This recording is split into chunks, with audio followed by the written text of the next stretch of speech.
2026-27 academic year కి admissions ని ఆహ్వానిస్తుంది పల్లవి engineering college. నాక్ ఏ గ్రేడ్ గుర్తింపు, అత్యాధునిక మౌలిక సదుపాయాలు, 91% పైగా ప్లేస్మెంట్ సక్సెస్ రేట్ తో టాప్ ఎంఎన్సీ కంపెనీలో ఉద్యోగ అవకాశం. అడ్మిషన్ల కోసం 9247528134 9247528135 నంబర్స్ ని ఈ రోజే సంప్రదించండి. పశ్చిమ బెంగాల్లో మమత ఓటమి చెందింది. అయినా కూడా తన ఓటమిని ఒప్పుకోకుండా కేవలం వీళ్ళంతా బీజేపీ వాళ్ళందరూ మ్యానిపులేట్ చేశారు, ఈవీఎంలను కూడా ట్యాంపరింగ్ చేశారని చెప్పేసి మమతా బెనర్జీ ఆరోపిస్తుంది. దీనిపై మాట్లాడడానికి మనతోటి మీడియా కమిటీ మెంబర్ హైందవ్ రెడ్డి గారు ఉన్నారు. మేడం చెప్పండి, మమతా బెనర్జీ ఇప్పుడు ఎన్నికల్లో ఓడిపోయినా కూడా బీజేపీ మ్యానిపులేట్ చేసింది, ఎస్ఐఆర్ కింద కూడా కొన్ని 90 లక్షల ఓట్లు తీసేసింది, అట్లాగే ఈవీఎం మిషన్లు కూడా ట్యాంపరింగ్ చేసి బీజేపీ వాళ్ళు గెలిచినా ఆరోపిస్తున్నారు. ఏమంటారు?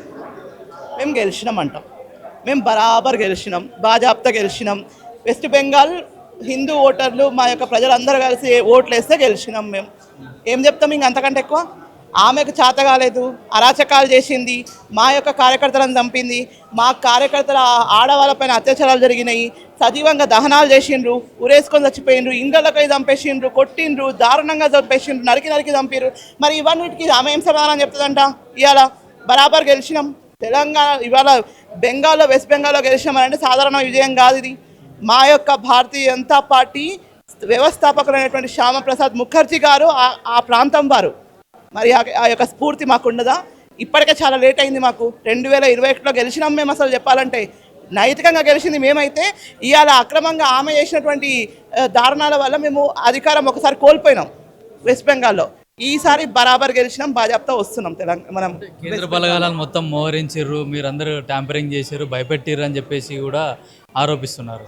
ప్రజలకు రాజ్యాంగం ఇచ్చినటువంటి ఒక హక్కు ఏదైతే ఉందో, ఓటు హక్కు, దాన్ని స్వేచ్ఛగా ఎవరికైనా వేసుకునేటటువంటి అధికారము అందరికీ ఉంటుంది.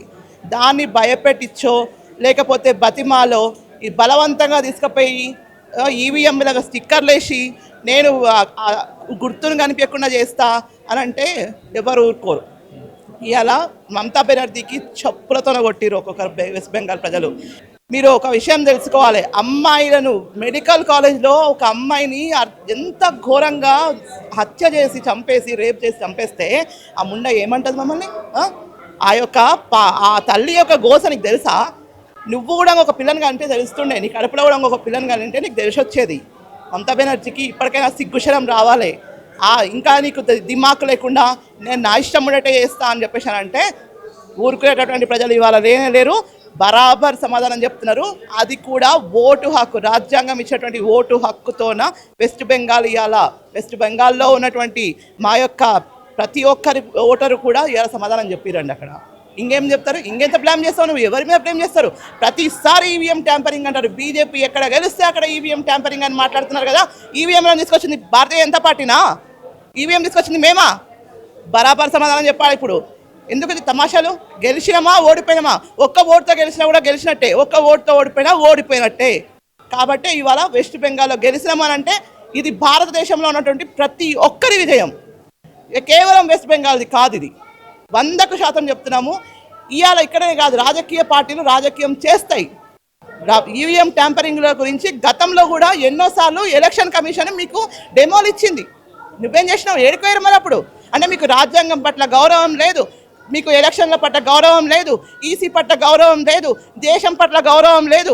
ఎక్కడైతే బెంగాల్లో వందే మాతరం అని చెప్పేసి నినదించినామో ఆ యొక్క వందే మాతరం పుట్టినటువంటి భూమిలో పుట్టినటువంటి నువ్వు ఇవాళ మాకు ఎట్లా కనిపిస్తున్నావు అంటే ఒక శూర్పణఖ లెక్క కనిపిస్తున్నావు.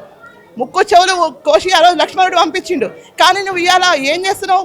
మా యొక్క దేశ అంతర్గత వ్యవస్థకు నువ్వు భంగం కలిగిస్తున్నావు. కాబట్టే ధర్మానికి ఎప్పుడైనా విజయం లభిస్తుంది, అధర్మం ఎప్పుడైనా ఓడిపోవాల్సిందే. ఇవాళ అధర్మం ఓడిపోయింది, ధర్మం గెలిచింది. అంటే కేవలం మీరు హిందూ ఓట్ బ్యాంక్ పైనే దృష్టి పెట్టారు, ముస్లింలకు అన్యాయం చేస్తారని చెప్పేసి కూడా మమతా బెనర్జీ ఆరోపిస్తారు. ఒక్కసారి అమ్మ నువ్వు అట్లా కెమెరా అటు తిప్పు, ఒక్కసారి కెమెరా అటు తిప్పి చూడండి ఒకసారి. ఎంతమంది అండి? ఎవరు వ్యతిరేకం? ఇక్కడ ఉన్నటువంటి మేము వ్యతిరేకమా? మా భారతీయ జనతా పార్టీ తెలంగాణ కార్యాలయంలో ఉన్నటువంటి మా యొక్క ముస్లిం సోదరులను అడగండి ఒకసారి మీరు. ఇవాళ వాళ్ళకు నమ్మకం లేకపోతే మా పార్టీ కార్యాలయంకి వస్తుండ్రా?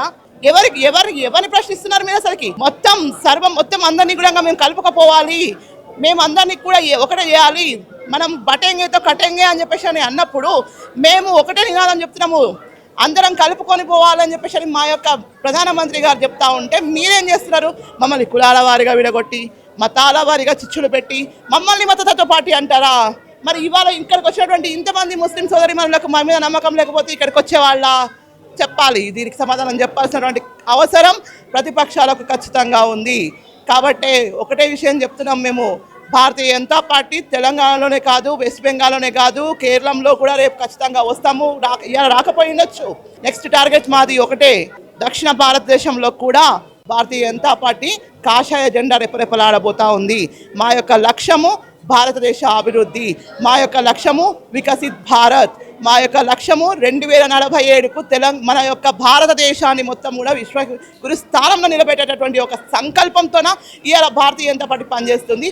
భారతీయ జనతా పార్టీ కార్యకర్తలుగా మేము పనిచేస్తున్నాము. ఇది మా యొక్క స్వార్థం కోసం కాదు, మా యొక్క దేశ భవిష్యత్తు కోసము.